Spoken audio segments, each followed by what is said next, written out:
قرآن وہ کتاب ہے جو در سے انقلاب ہے، سمجھ کے گر کوئی پڑھے تو نور علی نور ہے۔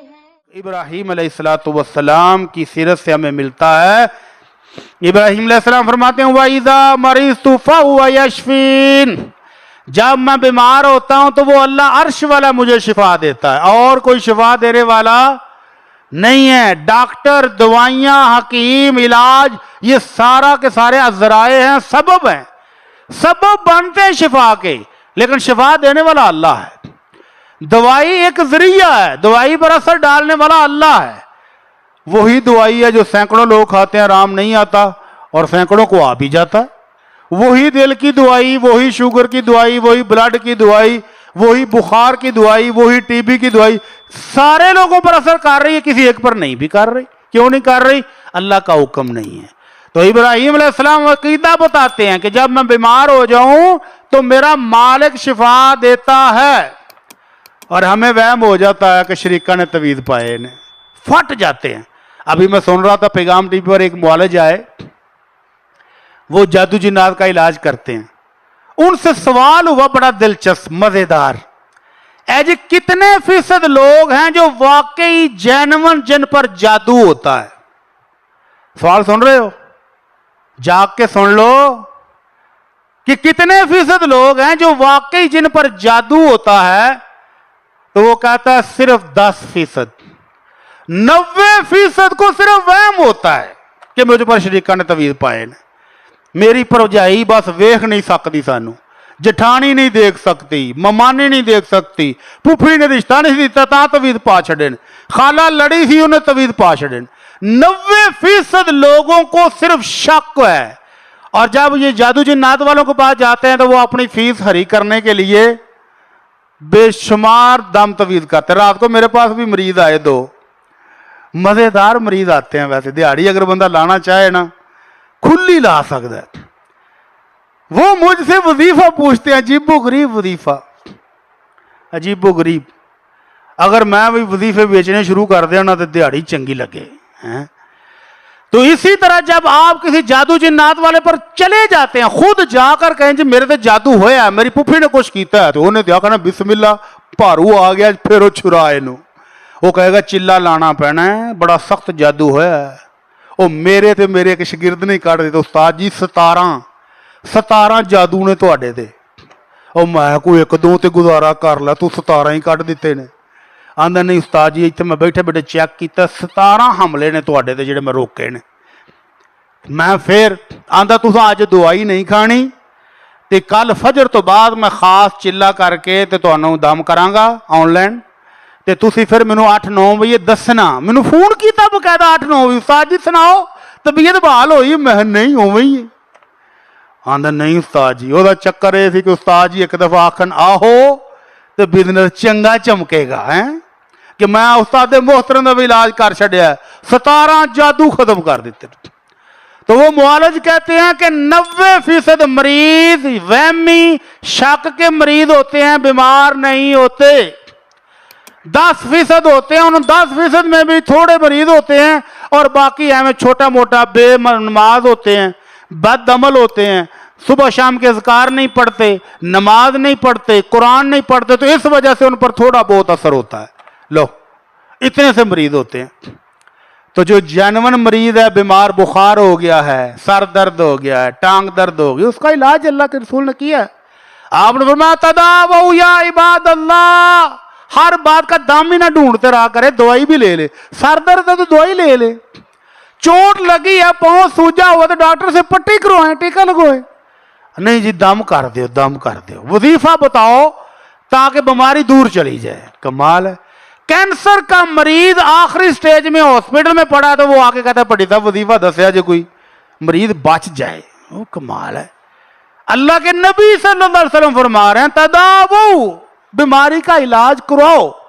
اللہ نے جو بیماری بھی نازل کی ہے دنیا میں اس کا ساتھ علاج بھی بھیجا ہے، علاج کرواؤ۔ علاج کروانا چاہیے، خالی دموں پر نہ رہیں۔ کچھ بیماریاں ایسی ہیں جو دم سے بھی ٹھیک ہوتی ہیں تو وہ دم کروا لیں۔ لیکن بیماری کا علاج کروانا چاہیے. اور دوسری بات, بیماری کو برا بلا نہیں کہنا, گالا نہیں کرنی ہے.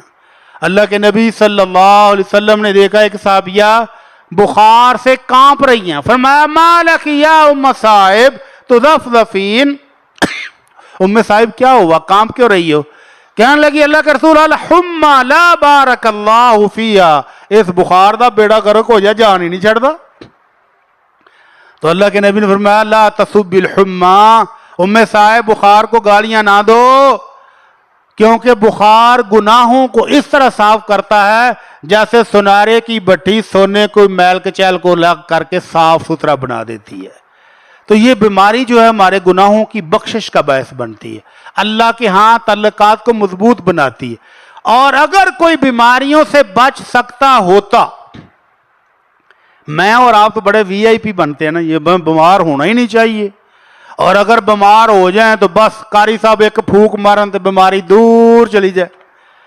جس ہستی نے وظیفے بتائے ہیں, جس ہستی نے لوگوں کو دم کرنا سکھایا ہے, جس ہستی نے ساری زندگی عبادت کی ہے رب کی اور سب سے بڑھ کر کی ہے, وہ بیمار نہیں ہوئے. اتنا بخار ہوا, حضرت عبداللہ بن مسعود کہتے ہیں میں نے آپ کے جسم پر ہاتھ رکھا تو آپ کا جسم ایسے تپ رہا تھا جیسے تنور ہوتا ہے. میں نے پوچھا اللہ کے نبی آپ کو تو بڑا بخار ہے, فرمایا ہاں مجھے تم لوگوں سے ڈبل بخار ہوتا ہے. عام بندے کو 101 102, تو آمنہ کے لال کو 202 203 204 ڈبل. تو حضرت عبداللہ بن مسعود کہتے ہیں اللہ کے نبی آپ کو بخار ہم سے ڈبل اس لیے ہوتا ہے کہ آپ کا اجر و ثواب بھی ہم سے کئی گنا زیادہ ہے. آپ نے فرمایا ہاں اللہ مجھے اجر و ثواب بھی بہت زیادہ دیتا. تو اللہ کے نبی صلی اللہ علیہ وسلم کی بشارت ہے ما یصیب المسلم من نصب ولا وصب, مسلمان کام کرتے کرتے تھک ہی جائے, جسمانی تھکاوٹ بھی ہو جاتی ہے نا, تھک جائے یہ بھی قابل اجر ہے. ذہنی ٹینشن آ گیا, کوئی ٹیلی فون پر خبر آئی تیرا فلاں نقصان ہو گیا, دو سے ٹائم بہ گیا, شوگر لو بی پی آئی, یہ بھی اجر ہے, اس پر بھی اجر ملے گا. ولا ہم ولا غم, کوئی غم کی خبر سن لے فلاں رشتہ دار وفات پا گیا ہے, غمگین ہو کر بیٹھ گیا ہے, کوئی پریشانی آ گئی تمہاری فلاں کاروبار میں نقصان ہو گیا, اللہ ہر غم کو, ہر دکھ کو, ہر پریشانی کو, حتیٰ کہ فرمایا کہ پاؤں میں کانٹا بھی چبھے تو اللہ اس کے ساتھ بھی تمہارے گناہوں کو معاف کر دیتا ہے. اس لیے گھبرانا نہیں ہے. وَإِذَا مَرِضْتُ فَهُوَ يَشْفِينِ, کیا سبق ملا کہ بیماری آ جائے, دکھ آ جائے, تکلیف آ جائے تو اللہ کے ساتھ رابطہ کرنا ہے, جادو جنات والے بندے نہیں لبنے. مجھے فون کر کے کہتے ہیں چنگا جا موالا ہی دسو. چنگا جا مطلب کیا ہوتا ہے کہ جیڑی تگڑی فیس لوے, جھوٹیاں کہانیاں چنگیاں سنائے اور سنا کے کہے کہ 10 کچھ چلے لگن گے تو پھر تو آرام ہونا ہے. اونی دیر نو کوئی 2-4 لاکھ روپیہ پیر صاحب کما لین گے تو مریض نو آرام آ جائے گا, بڑا سوکھا. اور جس کو آپ دم کر دیں, دم کر کے کہیں جی اللہ تعالیٰ آپ کو شفا دے, ہو گئے مولوی صاحب کچھ بھی نہیں کیتا, کھ بھی نہیں, ایویں بڑی شہرت سنی سی, کھ بھی نہیں, انہاں کول تے ہے ہی کچھ نہیں. اور جس کو آپ جھوٹی کہانیاں سنائیں آدھا گھنٹہ لگا کے منتر شنتر پڑھ کے اس سے کوئی 10 15 20 ہزار نکلوا لیں. ویسے کنی فیس چل رہی آج کل, مینوں تو دس دیو میں کیڑی لینی. ایک دم کا جو پاکستان میں ریٹ چل رہا کتنا ہے نہیں پتا, یا دسنا نہیں چاہتے. ایک دم کا 2.5 لاکھ روپیہ بھی ایک پیر صاحب نے لیا ہے.